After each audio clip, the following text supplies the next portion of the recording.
भोजपुरी की नई जानकारी के लिए हमारे साथ जुड़े। ये लाल रंग का सब्सक्राइब बटन क्लिक करें और बेल आइकन को दबाएं, जिससे नई वीडियो की जानकारी आप तक पहुंच जाए। जान लीजिए, सब्सक्राइब करना बिल्कुल फ्री है।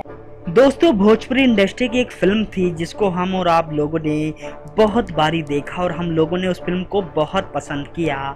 दोस्तों, हम आपको बता देना चाहते हैं, आपको सचिन तो याद ही होंगे। सचिन, जी हाँ दोस्तों, नदिया पार के हीरो सचिन को आप लोग तो जानते ही होंगे।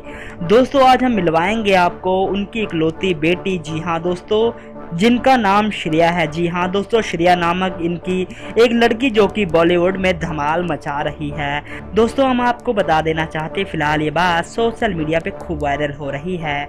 आप लोग देख के आपको कैसा लगा सचिन की इकलौती बेटी श्रेया? नीचे आप कमेंट बॉक्स में कमेंट करके जवाब जरूर दें। धन्यवाद।